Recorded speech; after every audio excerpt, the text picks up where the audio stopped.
तो बच्चों आज हम डिसोल्यूशन चैप्टर करेंगे, उसमें क्वेश्चन नंबर 1 से लेकर स्टार्ट करेंगे। लेकिन उनको करने से पहले आप ये देखिए कि रियलाइजेशन अकाउंट कैसे बनाया जाता है, क्योंकि जब तक आप रियलाइजेशन अकाउंट बनाना नहीं सीखेंगे तो आपको जो क्वेश्चन 1 से लेकर एंट्रीज पूछी गई हैं रियलाइजेशन अकाउंट की वो आप नहीं कर पाएंगे। तो सबसे पहले हम देखते हैं रियलाइजेशन अकाउंट कैसे बनाया जाता है। तो रियलाइजेशन अकाउंट में आप डेबिट साइड में सारी एसेट्स को ट्रांसफ़र कर देते हैं। जो भी एसेट्स की बुक वैल्यू है, जो एसेट्स आपको at the time of dissolution balance sheet के एसेट साइड में दिखाई दे रही हैं, वो एसेट्स आप रियलाइजेशन के डेबिट साइड में ट्रांसफ़र कर देते हैं। लेकिन कुछ एसेट्स हैं जो ट्रांसफ़र नहीं की जाती हैं। तो आप देखिए कौन सी ऐसी एसेट्स हैं जो बैलेंस शीट के एसेट साइड में दिख रही हैं, या ऐसे कौन से एलिमेंट्स हैं जो बैलेंस शीट के एसेट साइड में दिख रहे हैं लेकिन हम उन्हें रियलाइजेशन के डेबिट में ट्रांसफ़र नहीं करते हैं। सबसे पहली चीज़ है फिक्टिशियस एसेट।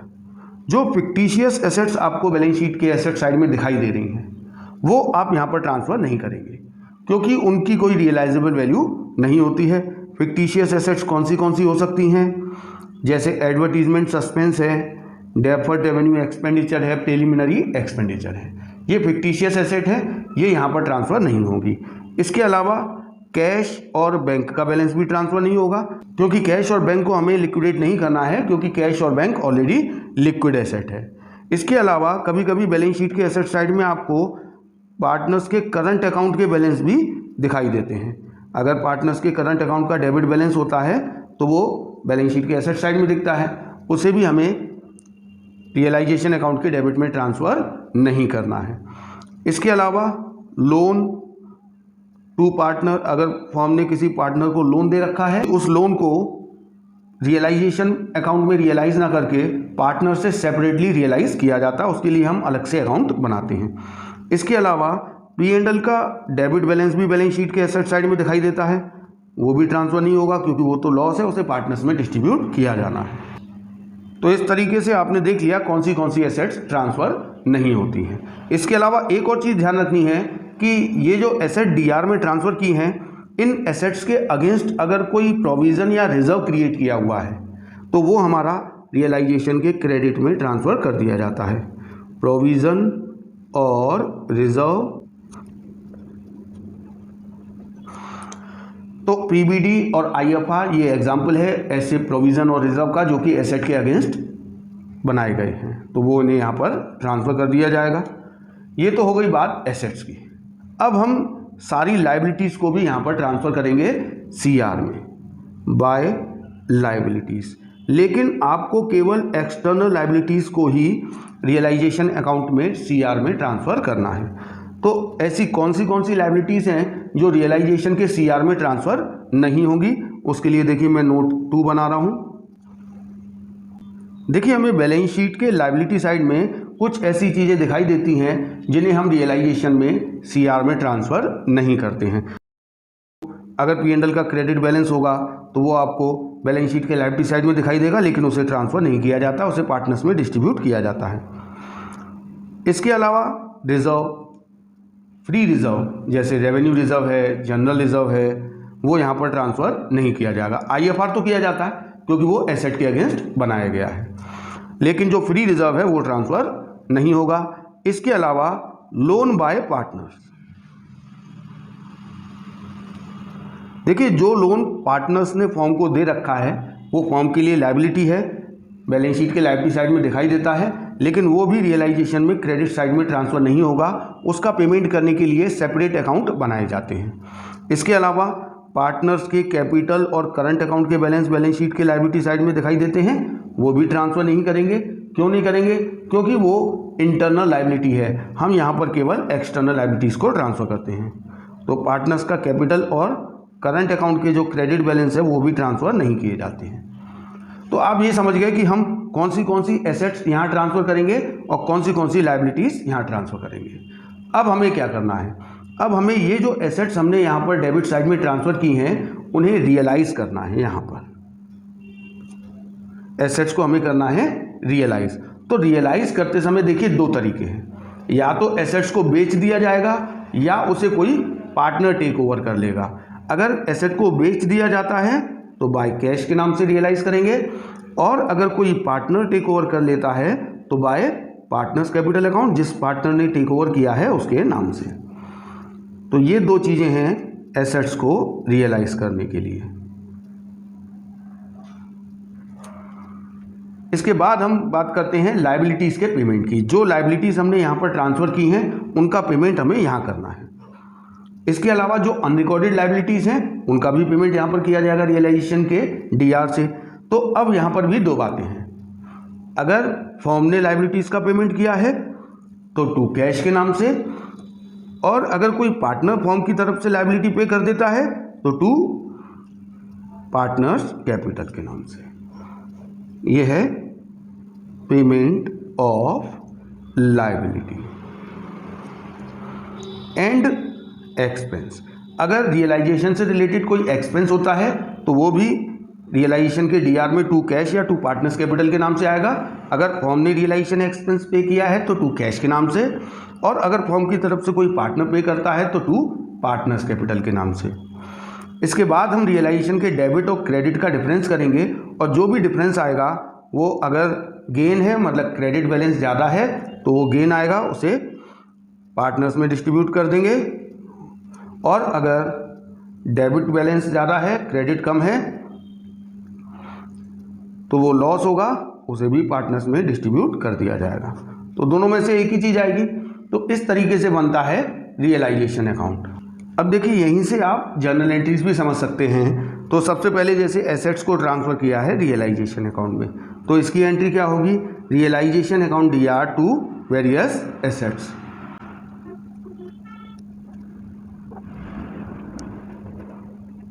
इसके बाद जो एसेट्स के अगेंस्ट प्रोविज़न बने हैं उनको ट्रांसफ़र करने की एंट्री क्या होगी, जैसे पीबीडी हो या आईएफआर हो तो एंट्री होगी PBD account DR, IFR account DR to realisation.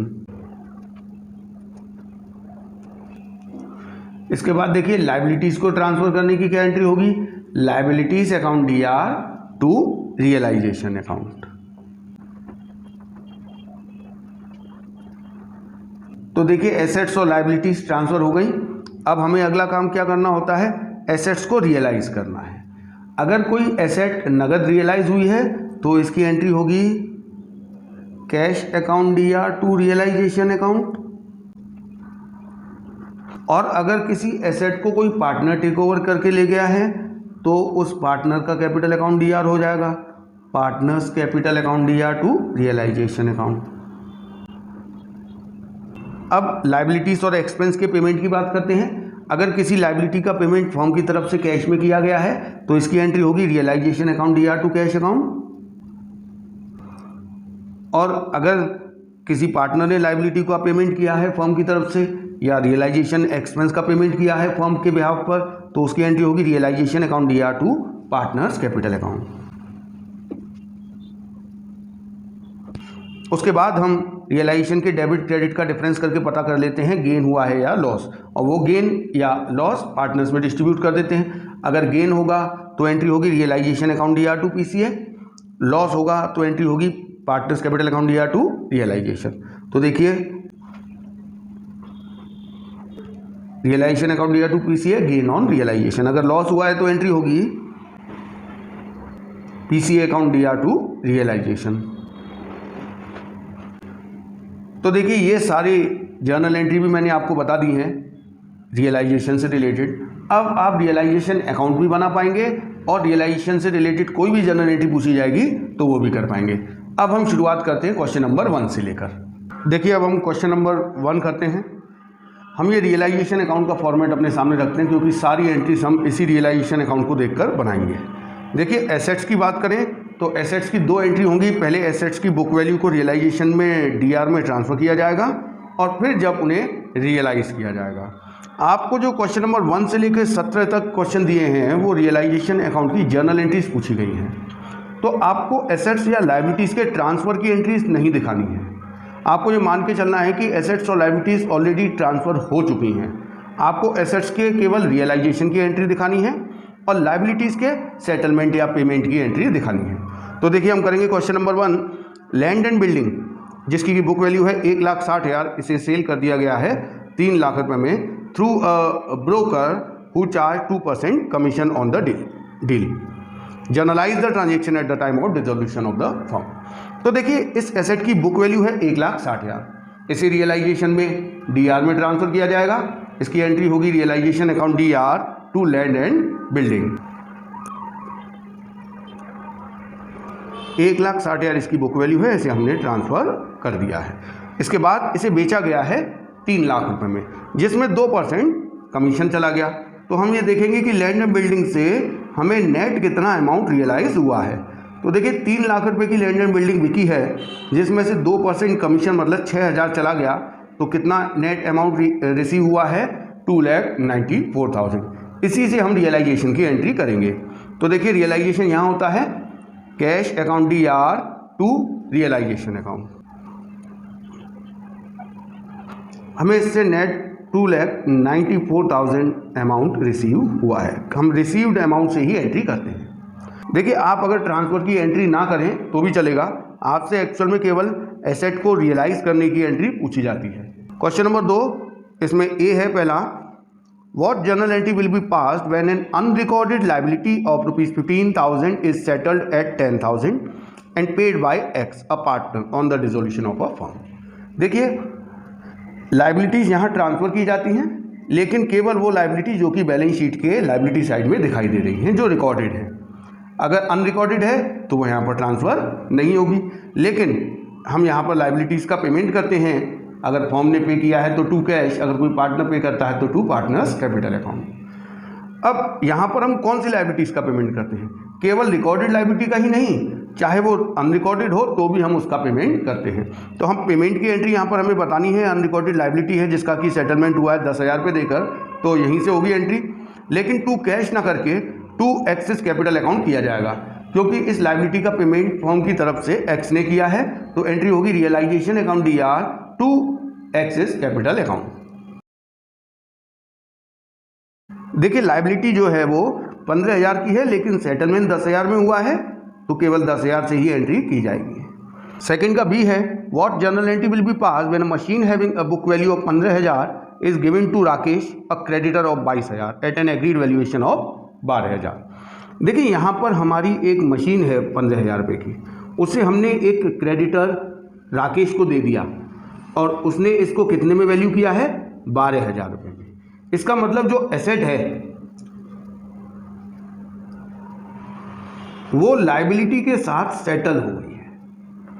एक 15,000 रुपये की एसेट है और एक 12,000 रुपये की लाइबिलिटी है, लेकिन उसने इस 15,000 रुपये की एसेट का वैल्यूएशन कितने में किया है? 12,000 रुपये में। तो बाकी हमें 10,000 रुपये का पेमेंट करना पड़ेगा। देखिए मशीन एसेट है और क्रेडिटर हमारी लाइबिलिटी है। जब एसेट और लाइबिलिटी आपस में सेटल हो जाती हैं तो कोई भी एंट्री नहीं की जाती है। तो इस मशीन के क्रेडिटर के साथ सेटल होने की कोई भी एंट्री नहीं की जाएगी। बस आपको ये ध्यान रखना है कि जो मशीन है वो 12,000 में वैल्यू की गई है, इसका मतलब राकेश ने उसे 12,000 रुपये में ले लिया है। अब हमें जो क्रेडिटर है राकेश 22,000 का, हमें उसे केवल 10,000 का पेमेंट करना है। तो बस 10,000 के पेमेंट की एंट्री होगी, मशीन के सेटलमेंट की कोई एंट्री नहीं होगी। तो देखिए पेमेंट की एंट्री लाइबिलिटी का पेमेंट यहाँ से किया जाता है टू कैश, तो रियलाइजेशन अकाउंट या टू कैश हमें 10,000 का पेमेंट करना है। राकेश का हम 10,000 का पेमेंट करेंगे क्योंकि 12,000 रुपये में तो वो मशीन ले गया है। देखिए क्वेश्चन नंबर 3 से लेकर हमारी रियलाइजेशन एक्सपेंस से रिलेटेड एंट्री पूछी गई हैं, तो उन्हें करने से पहले आप देख लीजिए रियलाइजेशन एक्सपेंस से रिलेटेड कौन सी एंट्री हो सकती है। When realisation expense are borne and also paid by the firm. देखिए रियलाइजेशन के खर्चे फर्म ही बियर करेगी क्योंकि वो फर्म का खर्चा है, और पे भी फर्म ने किया है, तो एंट्री होगी realisation account DR to cash. अगर रियलाइजेशन के एक्सपेंस बियर तो फर्म को करने हैं, लेकिन फर्म की तरफ से कोई पार्टनर पे कर देता है, तो उसकी एंट्री होगी realisation account DR to concern partners capital account. Third है when realisation expense are borne and paid by the same partner. देखिए बोर्न बाय पार्टनर का मतलब क्या है, क्योंकि कई बार क्या होता है फर्म किसी पार्टनर को रेम्यूनरेशन पे करता है कि आप रियलाइजेशन का काम देखेंगे, और उसमें ये भी कंडीशन लगा देता है कि रियलाइजेशन के बदले में फर्म आपको इतना रेम्यूनरेशन पे करेगी और एक्सपेंस भी आपको ही बियर करने हैं। तो उस कंडीशन में पहले तो फर्म उसे रेम्यूनरेशन देगी, तो रेम्यूनरेशन देने की एंट्री होगी realisation account DR to concern partners capital account. अब जो रियलाइजेशन के खर्चे हैं वो पार्टनर को बियर करने जिसको रेम्यूनरेशन दिया गया है। तो अगर पार्टनर ही पे कर रहा है उन एक्सपेंसेस को, पार्टनर ने ही बियर किया और पार्टनर ने ही पे किया, तो उसकी तो कोई एंट्री नहीं होगी।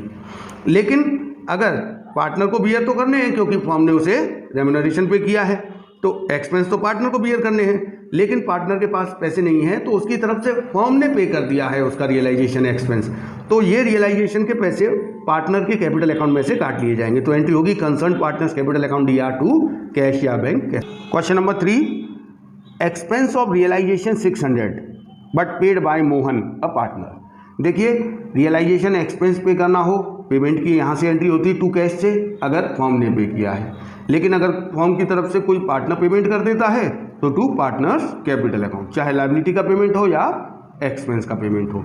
तो यहाँ से पार्टनर ने पे कर दिया है मोहन ने, तो एंट्री होगी realisation account DR to Mohan's capital account.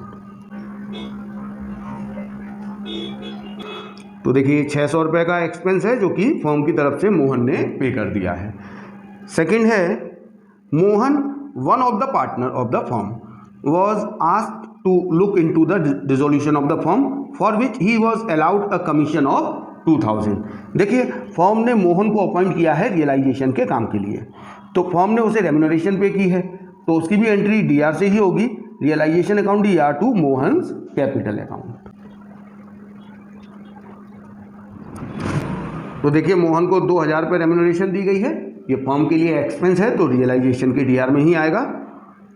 इसके बाद है C, motor car of the book value of 50,000 taken by creditor of the book value of 40,000 in settlement. देखिए यहाँ पर एक 50,000 की मोटरसाइकिल को एक क्रेडिटर टेक ओवर करके ले गया है, तो यहाँ पर एसेट के लायबिलिटी के साथ सेटलमेंट की कोई भी एंट्री नहीं होगी। Question number 4, pass journal entries for the following. Realisation expense of 10,000 were to be met by Mohan a partner but were paid by the firm. देखिए यहाँ पर अगर कोई पार्टनर है जिसको कि फर्म ने अपॉइंट किया है रियलाइजेशन के काम के लिए और उसको इसके बदले में रेम्यूनरेशन दी गई है, तो रेम्यूनरेशन देते वक्त तो एंट्री हो जाएगी realisation account DR to partners capital account. और अगर क्वेश्चन में कहा गया है कि expense were to be met by partner और रियलाइजेशन के जो एक्सपेंस है वो पार्टनर बियर करेगा क्योंकि फर्म ने उसे रेम्यूनरेशन पे किया है, तो उस कंडीशन में जो रियलाइजेशन के एक्सपेंस होंगे वो रियलाइजेशन अकाउंट में DR नहीं होंगे क्योंकि वो खर्चे अब पार्टनर को बियर करने। तो अगर पार्टनर के पास पैसे नहीं हैं और पार्टनर की तरफ से फर्म रियलाइजेशन का एक्सपेंस पे कर रही है जो कि पार्टनर को पे करना चाहिए, तो वो पैसे फर्म पार्टनर के कैपिटल अकाउंट में से डिडक्ट करके पे करती है। तो इसकी एंट्री होगी Mohan's capital account DR to cash account. Expense paid by firm on behalf of Mohan, Mohan की तरफ से फर्म ने पे किए हैं, ये खर्चे वैसे मोहन को ही पे करने थे, उसके पास पैसे नहीं है तो फर्म ने उसकी अकाउंट में से काट के पेमेंट कर दिया है। बी दिया है Mahesh a partner was paid remuneration of 25,000 and he was to meet all expense. यहाँ पर देखिए फर्म ने एक महेश पार्टनर को रेम्यूनरेशन दी है 25,000 रुपये और अब रियलाइजेशन के सारे खर्चे वही बियर करेगा, तो यहाँ पर फर्म केवल रियलाइजेशन अकाउंट से महेश को रेम्यूनरेशन पे करेगी। एंट्री क्या होगी realisation account DR to Mahesh capital account. लेकिन अब जो रियलाइजेशन के एक्सपेंस होंगे उसको फर्म बियर नहीं करेगी, वो महेश ही पे करेगा। हाँ, अगर महेश के पास पैसे नहीं है तो फर्म उसके कैपिटल अकाउंट में से काट के पेमेंट कर सकती है, लेकिन उन एक्सपेंसेस को बियर तो अब महेश को ही करना पड़ेगा। अभी तो खैर इसमें केवल रेम्यूनरेशन की एंट्री पूछी है तो होगी realisation account DR to Mahesh capital account. तो देखिए 25,000 का रेम्यूनरेशन है, फर्म ने पे किया है। इसके बाद है C, Suresh a partner was paid remuneration of 20,000 and he was to meet all expense. Firm paid an expense of 5,000। इसे देखिए ये बहुत अच्छा पॉइंट दिया है, इसे आप ध्यान से समझिए कि यहाँ पर एक पार्टनर है सुरेश, उसको फर्म ने 20,000 रेम्यूनरेशन पे किया है। तो देखिए रेम्यूनरेशन तो फर्म ने पे किया है, ये फर्म के लिए एक्सपेंस है, इसकी एंट्री होगी realisation account DR to Suresh capital account. देखिए फर्म ने सुरेश को 20,000 पे रेम्यूनरेशन पे कर दिया, उससे कहा कि भाई तुम डिसोल्यूशन का पूरा काम देखो। और क्वेश्चन में ये भी कहा गया है कि अब जो रियलाइजेशन के एक्सपेंस होंगे वो सुरेश को ही बियर करने हैं। अब रियलाइजेशन के एक्सपेंस हुए हैं 5,000 जो कि फर्म ने पे किए हैं। देखिए वैसे ये एक्सपेंस सुरेश को पे करनी चाहिए, लेकिन फर्म ने पे किए हैं। इसका मतलब फर्म ने ये 5,000 रुपये के realisation expense on the behalf of Suresh pay किए हैं। ये एक्सपेंस 5,000 के फर्म बियर नहीं करेगी, फर्म ने तो केवल जो सुरेश को रेम्यूनरेशन दिया है वो बियर किया है। अब जो सुरेश की तरफ से 5,000 रुपये फर्म ने पे किए हैं वो रियलाइजेशन में डीआर नहीं होंगे, क्योंकि वो एक्सपेंस फर्म बियर नहीं करेगी। हाँ, सुरेश के पास पैसे नहीं है तो इसलिए फर्म सुरेश के कैपिटल अकाउंट में से पैसे काट कर पेमेंट कर देगी। तो Suresh capital account DR to cash account होगा, रियलाइजेशन डीआर नहीं होगा। रियलाइजेशन केवल तभी डीआर होता है जब कोई एक्सपेंस या लॉस फर्म बियर करती है। तो ये हमारी एंट्री हो गई। Question number 5, realisation expense were 10,000 and paid by firm on behalf of Alok a partner with whom it was agreed at 7,500। देखिए इसका मतलब ये है कि फर्म ने 10,000 रुपये रियलाइजेशन एक्सपेंस के पे किए ऑन बिहाफ ऑफ आलोक। इसका मतलब ये 10,000 रुपये के रियलाइजेशन एक्सपेंस आलोक को बियर करने थे, क्योंकि आलोक के साथ फर्म ने 7,500 रुपये में रियलाइजेशन एक्सपेंस का एग्रीमेंट किया था। मतलब फर्म ने तो 7,500 आलोक को रेम्यूनरेशन पे कर दिया, अब रियलाइजेशन के एक्सपेंस वो ही बियर करेगा, लेकिन फर्म ने उसकी तरफ से पेमेंट किया है। तो देखिए पहली तो हम रेम्यूनरेशन वाली एंट्री कर लेते हैं। ये देखिए आपकी 4 नंबर पे जो है realisation account DR to concern partners capital account, ये है आलोक जो पार्टनर है उसको रेम्यूनरेशन देने की एंट्री, क्योंकि फर्म ने उसको 7,500 रुपये देने हैं एज ए रेम्यूनरेशन, जिसके बाद रियलाइजेशन एक्सपेंस वो बियर करेगा। देखिए ये रेम्यूनरेशन दे दिया गया है आलोक को 7,500, और क्वेश्चन में कहा गया रियलाइजेशन एक्सपेंस हुए हैं 10,000 paid by the firm on behalf of Alok. इसका मतलब ये रियलाइजेशन के खर्चे आलोक को बियर करने थे, लेकिन आलोक की तरफ से फर्म ने पेमेंट किया है। तो ये देखिए जो 5 नंबर वाली एंट्री है वो की जाएगी Alok capital account DR to cash account. तो ये रियलाइजेशन के जो 10,000 रुपये खर्च हुए हैं ये आलोक के कैपिटल अकाउंट में से काट के फर्म पे कर देगी। बी देखिए, realisation expense were 5,000, it was agreed that the firm will bear 2,000 and the balance by Ravinder a partner. देखिए यहाँ पे ये तो बताया कि कौन बियर करेगा, कितना बियर करेगा, लेकिन ये नहीं बताया कि इसका पेमेंट किसने किया है। तो हम ये मानेंगे कि इसका पेमेंट 5,000 का फर्म ने किया है। तो अब यहाँ पर देखिए 2 एंट्री मिक्स हो जाएंगी। ये देखिए पहली वाली realisation account DR to cash जो 2,000 रुपये फर्म ने बियर किए हैं और पे किए हैं, और 5वीं वाली when realisation expense borne by a partner paid by the firm partners capital account DR to cash and bank. तो 1 और 5 इन दोनों को मिक्स करिए, तो जो एक्सपेंस फर्म ने बियर किए हैं और पे किए हैं उसकी एंट्री होती है realisation account DR to cash.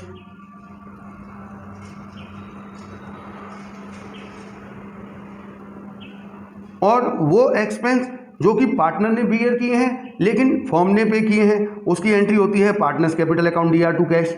तो यहाँ पर 3,000 रुपये रविंदर ने बियर किए हैं, तो Ravinder's capital account DR to cash. तो देखिए 2,000 रुपये तो रियलाइजेशन अकाउंट में डीआर होंगे और 3,000 रुपये रविंदर के कैपिटल अकाउंट में डीआर होंगे और टू कैश होगा 5,000 रुपये। सी वाला देखिए dissolution expense of 10,000 were paid bye Amit a partner on behalf of the firm. यहाँ पर रियलाइजेशन एक्सपेंस फर्म की तरफ से पार्टनर ने पे किया है, तो इसकी एंट्री सेकंड वाली होगी। देखिए realisation account DR to concerned partners capital account, तो एंट्री होगी realisation account DR to Amit capital account. Question number 6, pass journal entries in the following case. इसमें ए है creditors of 85,000 accepted 40,000 as cash and investment of 43,000 in full settlement of their claim. तो देखिए यहाँ पर हमें creditors का payment करना है। देखिए लाइबिलिटीज़ का पेमेंट कहाँ से किया जाता है, डीआर से।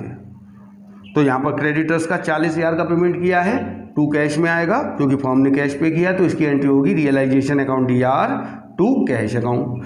तो 40,000 रुपये का पेमेंट किया गया है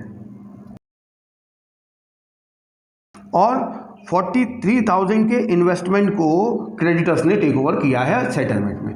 मतलब एसेट लायबिलिटी के साथ सेटल हो गई। तो मैंने आपको बताया कि जब एसेट और लायबिलिटी आपस में सेट ऑफ हो जाती हैं तो इसकी कोई एंट्री नहीं होती है।